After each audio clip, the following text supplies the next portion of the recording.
आपके जितने भी जैसे टॉपिक्स हैं ना जो पूछे जाते हैं सवाल और जो जो रिसेंट पास्ट में सोशल इश्यूज में जीएस1 में पूछे गए हैं, मोर और लेस इस किताब से आंसर हो जाएंगे। देन कैसे भारतीय इकोनॉमी पहले थी, पॉवर्टी के बारे में बात करते हैं, इनइक्वालिटी के बारे में, 1991 रिफॉर्म्स के बारे में, पॉलिटिकल सिस्टम, इसमें कास्ट का इंपॉर्टेंस है ना, ये बहुत ही अच्छा बात निकल कर आती है। यहाँ पे शुरुआत में ही जैसे चैप्टर 1 है हमारे पास, ये ना जो ट्रेडिशनल हिंदू सोसाइटी के बारे में बात करता है। अगर हम ऑर्गेनाइजेशन की अगर हम बात समझते हैं तो ना फ्लेक्सिबिलिटी कि कैसे हिंदुइज्म में बहुत से सेक्ट्स आते गए, उसके बीच में समाते गए। ओके दोस्तों, तो ना ये किताब है बहुत famous, society in India, Ram Ahuja ji ने लिखी थी और ना सोशल इश्यूज के लिए बहुत ज्यादा ये फेमस एक किताब मानी जाती है। मैं आज आपको उसका थोड़ा रिव्यू देने वाला हूँ कि ये पढ़नी चाहिए नहीं पढ़नी चाहिए। एट द सेम टाइम कि सोशियोलॉजी ऑप्शनल वाले बच्चे इसको फॉलो करें या ना करें पेपर 2 के लिए। पहली बात तो ये, जैसे ये किताब जो मेरे पास है ये अभी से 10 बरस पुरानी किताब है, आपके पास लेटेस्ट एडिशन हो तो देख लेना। लेकिन इसकी जो खास बात, जो बहुत ही अच्छी बात है इस किताब की, इसमें है ब्रॉडर फ्रेमवर्क्स।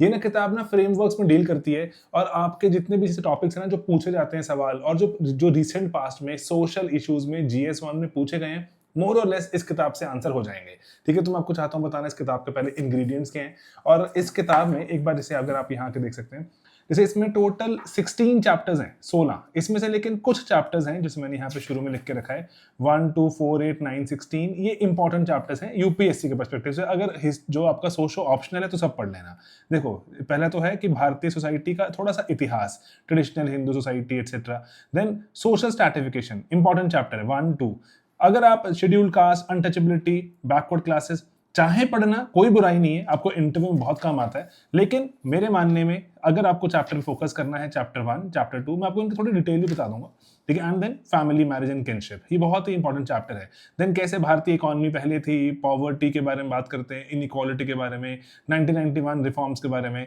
पॉलिटिकल सिस्टम, इसमें कास्ट का इंपॉर्टेंस है ना, ये बहुत ही अच्छा बात निकल कर आती है। एजुकेशनल सिस्टम, रिलीजन, ये इंपॉर्टेंट चैप्टर 1 2 4 8 है ना, ये थोड़ा याद रखना। देन ट्राइबल सोसाइटी, इस पे सवाल ना देखे गए हैं रिसेंट टाइम्स में, हमारे जीएस1 में सवाल देखे गए हैं, इस आपको चैप्टर से आंसर मिल जाएगा। सोशो अगर आपको ऑप्शनल है पक्का ही आंसर कर दोगे, लेकिन इस चैप्टर से अगर आपको सोशो ऑप्शनल नहीं है तो सोशल इश्यूज के लिए बढ़िया एक ये जो चैप्टर निकल कर आता है। Then rural society and then urban society, इनकी प्रॉब्लम्स अलग अलग, ये ना आपको थोड़ा सा ज्योग्राफी में भी हेल्प कर देता है। देन पॉपुलेशन डायनामिक्स, बहुत ही बढ़िया चैप्टर, बहुत ही ज्यादा अच्छा चैप्टर है ये। And then corruption, black money, क्योंकि ना ये जो इंपॉर्टेंट इश्यूज हैं, इंपॉर्टेंट मुद्दे हैं, आजकल न्यूज में भी रहते हैं, है ना, भारत में हमेशा से रहते हैं। स्मगलिंग अभी कम हो गया है इम्पैक्ट, लेकिन स्टिल आपको ये सिक्योरिटी इश्यूज में पूछा जा सकता है। देन एक चैप्टर है सोशल चेंज एंड मॉडर्नाइजेशन, भारत बदल रहा है, कैसे बदल रहा है, प्रॉब्लम्स क्या क्या आ रही है, रिफॉर्म हो रहा है कि नहीं हो रहा। अब मैं आपको उसका चैप्टर दर चैप्टर एक क्विक एक समरी दे देता हूँ कि चैप्टर में मिलेगा क्या। तो अगर आप जैसे चैप्टर शुरू करते हैं यहाँ पे, अगर तो यहाँ पे शुरुआत में ही जैसे चैप्टर 1 है हमारे पास, ये ना जो ट्रेडिशनल हिंदू सोसाइटी के बारे में बात करता है और यहाँ पर ना आपको बताएगा कि कैसे हम हिंदू समाज को, क्योंकि इंडियन समाज की पहले बात करता है, 3 पर्सपेक्टिव से जान सकते हो क्या होते हैं पर्सपेक्टिव, जान सकते हो फंक्शनलिस्ट, मार्क्सिस्ट, एक्शन पर्सपेक्टिव, है ना, उसके बारे में। एक सवाल जो पहले पूछा जा चुका है कि अगर आपको हिंदू समाज को अगर समझाना हो तो क्या उसके इंपॉर्टेंट पॉइंट्स हैं। तो ब्रॉडली ऊपर देखेंगे ना कि जैसे कि रिलीजियस आइडियाज हैं, पॉल्यूशन प्योरिटी का कॉन्सेप्ट, जिसमें कास्ट भी निकल कर आता है, एंड जैसे वेज नॉन वेज की डिबेट भी रह जाती है, हिरार्की है, जो मूर्ति पूजा है ना, ये सवाल हमसे पूछे जाते हैं तो कई बार ना मुश्किल हो जाते हैं आंसर करने, लेकिन ये सरल सवाल है। टॉलरेंस, है ना, मोनोलिथिक कैरेक्टर, सेग्रीगेशन, तो ऊपर ऊपर से ही आपको ना कई बहुत सी चीजें, जैसे 4 वैल्यूज हैं, काम, अर्थ, धर्म, मोक्ष, है ना, इसके बारे में थोड़ी डिबेट मिल जाती है। तो मैं आपको इसी तरह से चाहता हूं बताना कि ब्रॉडली अगर हम ऑर्गेनाइजेशन की अगर हम बात समझते हैं तो ना फ्लेक्सिबिलिटी कि कैसे हिंदुइज्म में बहुत से सेक्ट्स आते गए, उसके बीच में समाते गए, है ना, और किस तरह से वेरियस टाइम पे आपस में हम रिफ्लेक्ट करते रहे, मोरालिटी बदलती रही, और मोरालिटी के जो कि किसको सही बोलना है, किसको गलत बोलना है, ये चीजें बदलती रही, कस्टम्स, है ना, ये बहुत ही एक रिफ्लेक्सिव तरह से सब कुछ चलता रहा। और वैल्यू सिस्टम का क्वेश्चन, इंडस्ट्रियलाइजेशन के आने से क्या हुआ, एजुकेशन के आने से क्या फर्क पड़ा, ये आपको इस चैप्टर में पता चल जाता है। और जैसे ग्रेजुअली फिर हम उसके बाद हम आगे देखते हैं कि इम्पैक्ट ऑफ इस्लाम, है ना, ये आपको हिस्ट्री में पढ़ते हैं वैसे आप, लेकिन सिंस समाज पे क्या ब्रॉडर इम्पैक्ट रहा वो देख सकते हैं, है ना, इम्पैक्ट ऑफ इस्लाम, फिर जो अंग्रेजों के आने का इम्पैक्ट, वेस्टर्न एजुकेशन का इम्पैक्ट, ये एक बढ़िया एक जो चीज है, चैप्टर है, मुझे लगता है हर बच्चे को वैसे ही पढ़ना चाहिए जो कि भारतीय समाज को चाहता है ढंग से समझना, है ना। तो ये आपको चैप्टर 1 में मिलता है, and a must read, a very very important chapter for UPSC particularly, कि क्या क्या कदम उठाए गए हैं चीजों से, ग्लोबलाइजेशन अब कैसे बदल रही है, इसके बारे में। देन एक और इंपॉर्टेंट चैप्टर आता है, ये है सोशल स्ट्रैटिफिकेशन, कि समाज में जो हमारी लेयर्स लगी होती हैं, कास्ट की लेयर। जैसे आप एक बात समझ के देखो कि हमारे समाज में ना ऊंच नीच चल रही है ना, ये ऊंची जात, ये नीची जात, है ना, ये अमीर इंसान, ये गरीब, मेल फीमेल, है ना, जो अर्बन जो जो लाइफस्टाइल है बेटर माना गया रूरल से। समाज में लेयर्स दिखती हैं हमें, है ना, और लेयर्स सिर्फ ऐसा नहीं है कि ऊपर वाली लेयर नीचे वाली लेयर, उसमें किसी किसी के साथ ऊपर वाली जो लेयर है उसके साथ प्रिविलेज जुड़ा हुआ है, उसको फायदा मिलता है, नीचे वाली लेयर को नुकसान मिलता है, प्रोहिबिशंस मिल जाती हैं। तो कास्ट में तो ये बहुत ज्यादा देखने को मिलता है। तो इसलिए भारत में स्ट्रैटिफिकेशन अगर पढ़नी है अगर आपको, तो उसके लिए बहुत ही बढ़िया है कि ना पर्टिकुलरली जो हमारे 3 बड़े पर्सपेक्टिव हैं इवन स्ट्रैटिफिकेशन पर, उसके बारे में थियरीज का आइडिया मिलता है। प्रेजेंट जो समाज में भारत में क्या कास्ट है क्या नहीं, उसका आपको बढ़िया एक आइडिया मिलता है, और बहुत सारे पर्सपेक्टिव। अगर सोचो आपको ऑप्शनल है, आपने पहले अपने अपने जो ऑप्शनल पढ़ा होगा, हमने वीडियोस डाले हैं अनेकों हमारे चैनल पर, है ना, तो उसको देख सकते हैं। लेकिन अगर आप रीडिंग के थोड़े शौकीन हैं, है ना, देखो अगर आप किसी क्लास में बैच में जाते हैं, स्लीपी की क्लासेस में आते हैं, तब तो आपको वैसे ही बैचेस में पता लग ही जाएगा, सब कुछ हम पढ़ाते हैं बैचेस में। लेकिन कई बार ऐसा होता है कि हम बैचेस में नहीं होते, हम सेल्फ स्टडी कर रहे होते हैं, तो it's a very very good book to have, है ना। यहाँ पर ये चैप्टर्स हैं, चैप्टर 1 एंड 2, है ना, ये जो चैप्टर्स हैं, एंड देन 4, ये गोल्ड चैप्टर्स हैं, गोल्ड, है ना। यहाँ पे अगर हम गोल्ड और ट्रैश में, कि एक सवाल है जो यूपीएससी जीएस में पूछता रहता है, वो है कि क्या कास्ट में मैं अपनी कास्ट को ऊंची ला सकता हूं? अगर मान लीजिए किसी कारणवश, किसी ऐतिहासिक कारणों से मेरी कास्ट को नीची जात कहा जाता है, क्या वो ऊपर आ सकती है? मोबिलिटी, है ना, कैसे? जो हमारे बहुत से थिंकर्स हैं, सोशो में तो हम ही पढ़ते हैं ना, लेकिन जीएस के पर्सपेक्टिव से अगर जानना है तो बहुत से लोगों ने इस पे लिखा कि यस यस होता है, कि कई बार जंग में लड़ने का फायदा, कई बार कोई जो सर्विंग जो रूलर है, रूलर आपको फायदा दे दे। अंग्रेजों ने कास्ट कमिश्नर बिठाए थे, उनके चलते, है ना, जैसे यहाँ लिखा हुआ है, जो कुर्मी कास्ट थी, कैसे वो कुर्मी कास्ट ने खुद को क्षत्रिय बोल दिया और वो क्षत्रिय बन गए। और इसी कारण से जो संस्कृताइजेशन, फिर वेस्टर्न एजुकेशन, और ये चलते हुए बहुत सी कास्ट ने मोबिलिटी ली, पॉलिटिक्स के थ्रू ये कोशिश की जा रही है। अभी तो आप एक चीज विटनेस करेंगे कि रिवर्स की कोशिश भी की जाती है, इसको हम बोलते हैं रिवर्स संस्कृताइजेशन, कि अरे मैं अगर ऊंची जात हूं तो मैं सरकार को चाहता हूं मुझे नीचे वाला थोड़ा बैकवर्ड घोषित किया जाए, ताकि सरकार के जो बेनिफिट्स हैं रिजर्वेशन के मुझे मिल सके। तो वो सब चीजों के बारे में यहाँ पर बात की जाती है, पॉलिटिक्स की बात की जाती है। तो इसलिए आप इसको देख सकते हैं, एक बढ़िया चैप्टर है, इक्वालिटी सोशल जस्टिस की बात है, कास्ट और पॉलिटिक्स, ये रिसेंट सवाल पूछा भी गया था, सोशल ऑप्शनल पूछा गया था, वोटिंग बिहेवियर, इसमें हम बात हो जाती है। तो ये एक ऐसी एक चैप्टर बढ़िया, बहुत बढ़िया कंपाइल्ड। देन हमारे पास अगर ये चैप्टर आप चाहते हैं पढ़ना तो देख सकते हैं, ये है this is about scheduled caste untouchability backward caste, है ना, क्लासेस। तो अनटचेबिलिटी एक बहुत ही एक इम्पॉर्टेंट अगर इशू है, अगर आप सोशो ऑप्शनल रखते हैं, उसमें पढ़ा जाता है, ऐसे केसेस हैं कि किस तरह से एक बच्चा एक बार बारिश से बचने के लिए मंदिर में छुप गया था, और कैसे बाद में पता चला कि अरे वो तो लोअर कास्ट है, उस बच्चे को मार दिया गया। तो ऐसे भारत में किससे देखने को मिलते हैं कि आजाद भारत में ऐसा हो रहा है, क्लियर डेफिनेशन क्या है, क्राइटेरिया क्या है, सरकार क्या क्या कदम उठा रही है, और जो उसके लिए अनटचेबिलिटी के लिए प्रैक्टिस क्या थी, और कॉन्शियसनेस कैसे बढ़ रही है कि अगर मैं दलित हूं तो कोई बुरी बात थोड़ी ना है। तो इसीलिए यहाँ पर जो सरकार कदम उठाती है, लेकिन समाज फिर भी अगर डिग्रेड कर रहा है उसको, है ना, तो अदर बैकवर्ड हमारे पास क्लासेस, रिजर्वेशन पॉलिसी, अच्छी डिबेट्स हैं यहाँ पर। तो इसके बाद अगर हम जो चैप्टर देखते हैं, जो हमारा नेक्स्ट जो चैप्टर आता है वो है family system, very very very important for UPSC, family, marriage और परिवार, है ना, जिसको हम किनशिप बोलते हैं, रिश्तेदारी बोलते हैं। फैमिली मैरिज, इसका कॉन्सेप्ट क्या है, कैसे बदल रहा है, टाइप्स, कैरेक्टरिस्टिक्स कैसे बदल रहे हैं, और जैसे कि अगर एक ही परिवार में लोग रहते हैं, आपस में डिपेंडेंट हैं, किस तरह से वो परिवार बनता है मॉडर्न टाइम्स में,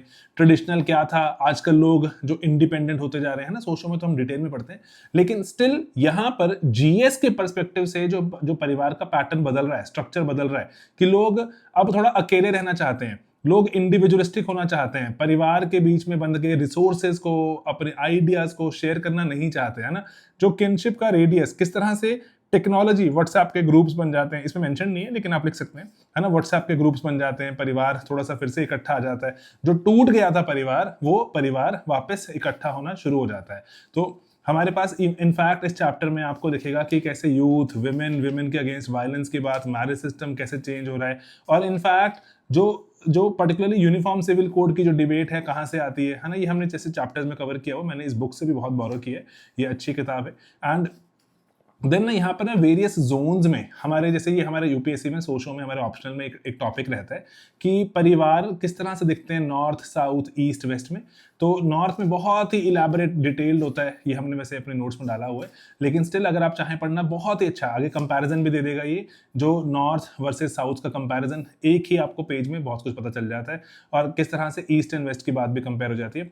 विमेन का स्टेटस परिवार में कैसे बदल रहा है ना, ये वाली बात। वायलेंस की बात कि ना अभी जो परिवारों में डोमेस्टिक वायलेंस हम देखते हैं उसकी बात कि विमेन के राइट्स क्या हैं। आपको ना यहाँ पे वायलेंस अगेंस्ट विमेन, जो वॉ इसको बोलते हैं, बहुत ही इंपॉर्टेंट एक इशू है वायलेंस अगेंस्ट विमेन। इसीलिए आपको यहाँ पर ये 1, 2 एंड 4 जो चैप्टर्स हैं इसमें you get to understand a lot of things. Okay, then हमारे पास नेक्स्ट चैप्टर आता है इकोनॉमिक सिस्टम। इकोनॉमिक सिस्टम को आप अगेन जो पढ़ सकते हैं कि किस तरह से हमारे देश में गरीबी डिफाइंड होती है, गरीबी के लिए क्या किया जाता है, इनइक्वालिटी की बात यहाँ पे समझ सकते हैं हम। एंड मोस्ट इंपॉर्टेंटली अगर हम देखें कि रिफॉर्म्स के चलते क्या हुआ, इन जो कास्ट में क्या बदलाव हुआ, कि किस तरह से भारत में दो तरह की डिवीजन देखने को मिली, कि एक कास्ट के नाम पर एक क्लास, मतलब अमीर गरीब के नाम पर देखने को मिली, और किस तरह से कि क्या क्लास के आने से जो कास्ट चली गई, पॉवर्टी के लिए सरकार ने क्या क्या कदम उठाए, 20 पॉइंट प्रोग्राम, ये वो एटसेट्रा, GS2 वगैरह में पूछे जाते हैं, तो उसके बारे में भी आप देख सकते हैं। देन पॉलिटिकल सिस्टम है हमारे पास, ये चैप्टर है थोड़े से क्विकली ही पढ़ने चाहिए। यहाँ पर अगर आप देखें तो वेरियस जो तरीके हैं पॉलिटिकल सिस्टम के होने के, सोशल सिस्टम किस तरह से जो आपस में, जो समाज किस तरह से पॉलिटिक्स के साथ जुड़ता है, पॉलिटिक्स कैसे समाज को शक्ल देती है, डिसेंट्रलाइजेशन एक इंपॉर्टेंट डिबेट रहती है, डिसेंट्रलाइजेशन हमारे देश में। तो डिसेंट्रलाइजेशन की बात की, पंचायती राज इंस्टीट्यूशंस हैं किस तरह काम करते हैं, लोग पार्टिसिपेट करते हैं कि नहीं करते, विमेन का क्या रोल है, डेमोक्रेसी डीपन हो रही है कि नहीं हो रही है ना, ये डिबेट्स आपको इसमें पता चलते हैं। तो मेरे मानने में ऊपर ऊपर से देखना चाहिए सिर्फ, है ना, लेकिन डिटेल में जाने की यहाँ पे रिक्वायरमेंट नहीं रहती, क्योंकि GS2 वगैरह हम पढ़ते हैं आप। एंड देन एजुकेशन, एजुकेशन से क्या क्या अभी प्रॉब्लम्स हैं, कैसे मैनेज करते हैं, वेरियस पॉलिसीज क्या रही पास्ट की, विमेन की एजुकेशन, SC ST OBC की एजुकेशन, क्या क्या प्रोग्राम से इक्वालिटी आ रही है, एजुकेशन से क्या जीवन बदलता है कि नहीं बदलता, है ना, मोबिलिटी की बात, ये भी एक इंपॉर्टेंट कंसर्न है, इसमें हमें देखने को मिलता है। देन ये चैप्टर इंपॉर्टेंट है, ये है रिलीजन का चैप्टर, है ना, 1, 2, 4 एंड 8 ये चैप्टर इंपॉर्टेंट, रिलीजन बार बार पूछा जाता है। सेकुलरिज्म की डिबेट, देन कि क्या सेकुलरिज्म हमारे देश पर भारी पड़ रहा है, ये सवाल यूपीएससी पूछ चुका है ना, कि क्या सेकुलरिज्म देश पे भारी पड़ रहा है ना, कि सेकुलरिज्म की बात करते करते हम आपस में लड़ना शुरू हो गए हैं, और कम्युनलिज्म की बात, है ना, एंड देन उसके बाद कि सेकुलरिज्म हो रहा है नहीं हो रहा है उसको कैसे चेक करें, है ना, एंड देन उसके बाद अगर हम बात करें कि क्या क्या हमारे कल्चर से क्या ताल्लुकात हैं, कल्चर कैसे बदला सेकुलरिज्म के चलते, जो हमारी इवन की यूनिफॉर्म सिविल कोड की बात रहती है यहाँ पे वो जान सकते हैं, कैसे हमारे देश में टॉलरेंस की बात होती है, ये सभी चीजें। और इनफैक्ट इसमें आप करंट अफेयर्स डालिए कि हमने जो सिटीजनशिप देने की बात की थी on the basis of religion of our people, of people living in our neighbourhood, है ना, उसके बारे में, उसमें अगर मुस्लिम शामिल नहीं थे, ये सवाल इंपॉर्टेंट हो जाते हैं, यूपीएससी में हमें पता होने चाहिए, तो आपको यहाँ पे अच्छा एक हिंट मिलेगा। And then tribal society, tribal society पे सवाल पूछे गए हैं रिसेंट पास्ट में, और यहाँ पे इसीलिए कि ट्राइबल कम्युनिटीज डिफाइंड कैसे हैं, ये बहुत ही प्रॉब्लमैटिक एक टर्म होती है कि ट्राइबल सोसाइटी में ट्राइबल्स को डिफाइन करना, इसको हम बोलते हैं डेफिनेशनल प्रॉब्लम ऑफ ट्राइब्स। इस पर एक अगर आपको मौका लगे तो मैंने एक सोशो के उसमें लेक्चर बनाया हुआ, डेफिनेशनल प्रॉब्लम ऑफ ट्राइब्स, एक कीवर्ड बनाया हुआ है रिपल्ड, आप उस रिपल्ड कीवर्ड को देखिए, आराम से आपको बात समझ आएगी। एग्जाम में पर्टिकुलरली किस तरह से, जरूरी नहीं है ना कि अगर ट्राइब्स अगर शहरों में आकर शहरों के तरीकों को समझते हैं तो वो ट्राइबल आइडेंटिटी गवा देंगे, है ना, ए कल्चरेशन से किस तरह से ट्राइब्स को हम बचा भी सकते हैं नहीं। एंड अरुणाचल प्रदेश का एक बहुत ही बढ़िया एग्जांपल है ना, उसके बारे में जान सकते हैं, एंड उनकी प्रॉब्लम्स क्या है, सरकार क्या क्या कर रही है, इस चैप्टर में आपको पता चलता है, a good chapter. And then उसके बाद है रूरल सोसाइटी, देन रूरल और अर्बन बैक टू बैक आएंगे यहाँ पर, कि रूरल्स हमारे जो गांव में एग्रीकल्चरल पावर मेन पावर है, एग्रीकल्चर सोसाइटी की बात होगी यहाँ पर, और रूरल पॉवर्टी की बात होगी, बॉन्डेड लेबर, पंचायती राज कैसे बदल रहा है सिस्टम को, पॉलिसीज को बदलता है ना, वो वाले यहाँ पे चीज मिलती है। It's a good overview and एक स्ट्रक्चरल आपको अप्रोच मिलेगी, क्योंकि यहाँ पर जो ज्यादा चीजें पूछी जाती हैं वो पूछी जाती हैं अर्बन से, है ना, तो ये चैप्टर मैं आपको बहुत हाईली रिकमेंड नहीं करता, लेकिन स्टिल इसको आप रैपिडली पढ़ेंगे, सिर्फ और सिर्फ ओवरव्यू लेके जाएंगे, आपको कहानी बेटर समझ आएगी। अब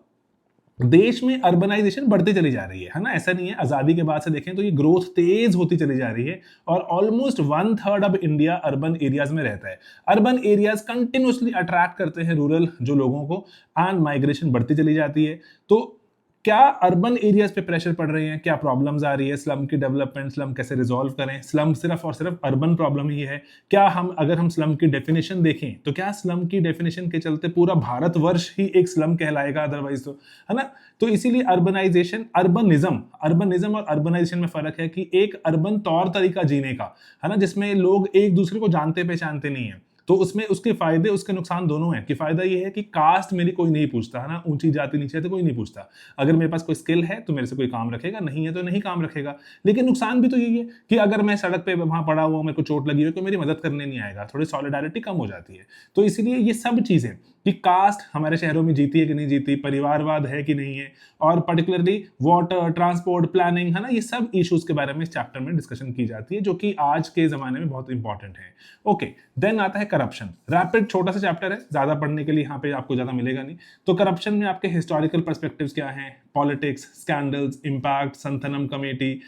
कमेटी की क्या रिकमेंडेशन थी, और है ना, इन सब की चीजों के बारे में बात कर सकते हैं। और जो आप पर्टिकुलरली करप्शन को हटाने के तरीके, नेपोटिज्म, ये वो एटसेट्रा, हिस्टोरिकल जो पर्सपेक्टिव्स हैं क्या क्या, ये आप जान सकते हैं रैपिडली, क्योंकि इसी से जुड़ा हुआ एक इशू है ब्लैक मनी। ये क्योंकि सिंस आप इसको पढ़ते हैं हमारे सिक्योरिटी इश्यूज में, तो मैं इसमें बहुत इस पर ड्वेल नहीं करूंगा, लेकिन इसमें आपको पर्सपेक्टिव मिलता है कि किस लेवल पे एग्जिस्ट करता है, कहाँ से आता है, प्राइस कंट्रोल से आता है, स्मगलिंग की इशू शुरू हो जाती है, और पर्टिकुलरली कॉजेज क्या है, टैक्सेस क्या इशू है उसका, फंडिंग, रियल एस्टेट, गोल्ड, है ना, उसके जो सोर्सेज रहते हैं ब्लैक मनी को जो जनरेट करने के, तो आपको उसका पता चलता है। एंड देन स्मगलिंग, इसीलिए स्मगलिंग, इसका कॉन्सेप्ट, मैग्नीट्यूड, और पर्टिकुलरली जो अगर आप देखें पैरेलल इकोनॉमी की बात होती है, हम अपनी जो डेटा को सही से नहीं समझ पाते, तो have we missed a chapter in between? Okay, population dynamics, sorry, I am so sorry. Population dynamics हमारे सोशो में, इसको हम सी में पढ़ते हैं, C6 चैप्टर होता है। It's a very very very important chapter, और जो बदल रहा है कैसे देश, जैसे ना कि भारत में अगर बर्थ रेट डिक्लाइन हो रहा है, हमारे यहाँ पर ना बहुत सारे ऐसे ना जो बहुत सारे सर्वेज भी होते हैं, है ना, जैसे family health, national family health survey, NFHS, लेकिन सेंसस होता है वो बड़े लेवल का होता है, NFHS छोटे लेवल का एक सर्वे होता है। सेंसस तो पूरी आबादी का होता है, उससे हमें बताता है कि एज कॉम्पोजिशन, भारत में पॉपुलेशन यंग है, ओल्ड है। हमारी जो अभी हम देखते हैं जो फर्टिलिटी रेट है, it is dropping rapidly. Fertility rate drop होने के फायदे नुकसान क्या क्या हैं, एट द सेम टाइम कि अगर हम बात करें कि अगर हमारे यहाँ पर अगर जो लड़कियां, जो बच्चे जो पैदा होंगे, बच्चे पैदा होंगे, उसमें लड़कियां कितनी हैं, अगर हम देखें ओवरऑल पॉपुलेशन में लड़कियां बढ़ रही हैं, लेकिन बच्चे जो पैदा हो रहे हैं उसमें लड़कियां घट क्यों रही हैं? एक इंपॉर्टेंट डिबेट हमें पता चलती है कि मैरिज की जो एज है वो अगर जब ऊपर नीचे की जाती है तो किस तरह से हमारी जो पॉपुलेशन ग्रोथ रेट पे फर्क पड़ता है। लोगों की एजिंग हो रही है, एजिंग का इशू, जो एक आपको मैं बताता हूँ, रिसेंट एक स्टडी हुई थी, लॉन्गिट्यूडनल स्टडी है, LASI बोलते हैं, longitudinal ageing survey of India, LASI। वो लॉन्गिट्यूडनल है, मतलब बहुत सालों पे किया गया। आप उसको उसके जो आउटकम्स हैं उसको जरूर कोट कीजिए, हम सोशल बच्चों को पढ़ाते भी हैं। LASI को जो थोड़ा दिमाग में रखिएगा। ओके, ये एक सवाल जो पेपर में चैप्टर बहुत इंपॉर्टेंट है। ओके, देन ये है आखिरी चैप्टर, इसको हम कह सकते हैं, ये है हमारा सोशल डायनामिक, जो मॉडर्नाइजेशन के जो एस्पेक्ट्स, कि कैसे भारत में बहुत सी फोर्सेस इकट्ठे मिलकर बदल रही हैं। ग्लोबलाइज भी होना चाहते हैं, भारतीय कल्चर को भी अपनाना चाहते हैं, कास्ट हमारी जा भी रही है, रुक भी रही है। आप देखते हैं इवन की टेक्नोलॉजी, इवन की अगर आप देखो ना, जैसे टेक्नोलॉजी में भी आप देखते हो कि लोग यूज कर रहे हैं शादी.com, है ना, बहुत सारे प्लेटफॉर्म्स, लेकिन वहां पे अपनी अपनी कास्ट का जो बंदा ढूंढते हैं, बंदी ढूंढते हैं ना। तो इसीलिए जो हमारे देश में various forces are coming together, कि अभी बच्चे पैदा करने की जो देश की स्पीड है स्लो हो गई है, लेकिन क्या पर्टिकुलरली हम ऐसा कह सकते हैं कि is it true across all the जो डेमोग्राफिक फीचर्स की, अगर हम देखें कि इसमें क्या क्या पैरामीटर्स हैं, एजुकेशन पैरामीटर है, रिलीजन पैरामीटर है, नॉर्थ साउथ डिबेट आती है कि नहीं आती है ना। तो ये जो मॉडर्नाइजेशन के साथ साथ चलते हुए जो चीजें कुछ बदल रही हैं, अर्बन एरियाज में अलग स्पीड से बदलती हैं, रूरल में अलग बदलती हैं, विमेन को क्या इंपैक्ट करती है ना, ये सब चीजें यहाँ डिबेट में मिलती हैं। तो ओवरऑल मेरे मानने में it's a very very very very good book. ये गोल्ड स्टैंडर्ड किताब मानी जाती है। मैंने तो अपने जैसे सोचो के पेपर 2 के लिए तो इसमें बहुत कुछ बोरो किया है इस किताब से, और है ना, ये किताब जब आप पढ़ते हैं तो आपको पता चलता है यस कि डायरेक्ट क्वेश्चन भी उठकर हमें जीएस में, सोशल इश्यूज में, एंड इवन की सोशो के पेपर में, पेपर 2 में नजर आते हैं, एंड हमें डायरेक्ट आंसर्स भी मिलते हैं। It might take some time to read, but लेकिन मेरे मानने में ये बहुत ही एक ऐसी किताब है जो थॉरो है, जो कि आपको फ्रेमवर्क्स देती है, जो कि आपको ऐसे बताती है कि ओके, अगर समझना है किसी चीज को तो सभी पक्ष समझ लो, ये वाले पॉजिटिव्स, ये नेगेटिव्स, एंड किस तरह से फ्यूचर दिख सकता है। तो ये समाज के जो, क्योंकि देखो समाज तो बहुत स्लो बदलता है, समाज तेजी से नहीं बदलता, तो इसीलिए ये किताब एक टाइमलेस किताब हो जाती है। एडवांटेज लेना चाहिए इस बुक से हमें। अगर आपको इससे जुड़ा हुआ कोई और सवाल, लेट्स से कोई अगर पर्टिकुलर कोई चीज़ जाननी हो तो मुझे ज़रूर बताइएगा। मैंने तो अपने इसको नोट्स में, लेक्चर्स में बहुत ज़्यादा इंक्लूड किया है, आप भी ज़रूर करें। और इन केस अगर आपको कोई हेल्प चाहिए कमेंट्स में ज़रूर बताना, I will definitely try to do my best. Alright, thank you so much.